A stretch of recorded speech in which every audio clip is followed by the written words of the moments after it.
Everybody, this is Gordon Goodwin, and I want to thank you for playing my odd little chart, Hunting Wabbits, on your smart music system. Odd little chart. Well, it is. I mean, it kind of snuck up on us. I'm sitting here with the great lead trumpet player of the Big Fat Band, Wayne Bergeron. How's everybody doing? And I don't know if you remember the first time that this came into the band on the bandstand. I do. And I remember the guys were kind of going, what now? You know, yeah. What's going on with this thing? Okay, Gordon is he's lost his mind. Well, he's losing it for sure. The thing is, the audience from the very first time we played it responded in such a manner. It was really a surprise to me. You know, that's cool though. I mean, it's great because it's like two completely contrasting styles, and it's it's like cartoon music but very orchestral. You know, when the trombones play that little solo, for instance. I mean, it's a very it lets the cats show their stylistic diversity. Well, yeah, and along those lines, being the saxophone section. You know, you really need to. This actually came from my experience in college playing in saxophone quartets, and it was you had to play with a certain lightness, you know, and so the dynamic here is mezzo piano at the beginning, you know, and you really need to avoid any kind of jazz phrasing. You need to play light with a light tongue, you know, and a nice breathy sound. Pretty much, you know, until maybe the end of 18 when you're crescendoing, but it still needs to be light. You know, it isn't a jazz thing. If you play that way, and the trombones in their soli too, which starts at bar whatever that is, at bar 32. If you play it like classical musicians, then when it breaks into the jazz feel, then it's all the more effective. Well, that's the payoff. Yeah, the contrast is the payoff. If you're not convincing about the stylistic change, then you know it's not really saying much. Yeah, there's a lot. Now there's some mutes. Straight mutes. Straight mutes, and is there? Not sure if there's a harmon and. No, I don't think so. Yeah, a lot of times I like to mix the mutes in a section so different guys will have straight, harmon, and cup and get those colors in there. Yeah, that's when you just use straights, I think, just because you want to.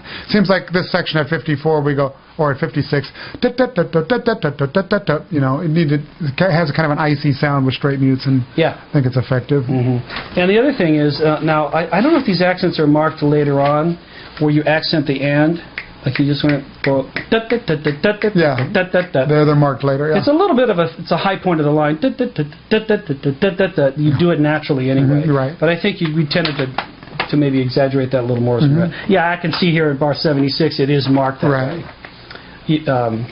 Even though it's marked with a long accent and staccato, but it's not do that. It isn't you know, maybe to be accurate, maybe I should have put that accent with a dot. Yeah, maybe. So it's just it takes the question out of it. That's for sure. Yeah, exactly. So it's short, but it isn't. Now, as Isn't opposed, this fascinating? Anyway. Well, as opposed to the cap accent of bar 74, it's a little fatter note. Right. And in a way, that kind of eases us into the jazz in a way. Some of the things, like if you look at that, where's that high E that you have out of the booth? Right there. Yeah. Bar 65. At bar 65. So, you know, the brass have and it's not something you'd find in a typical orchestra piece with a big smear up to a note. Yeah. So that's got a little bit of a hint that we've got some jazz around the corner. Right. Right. Now, we actually had you...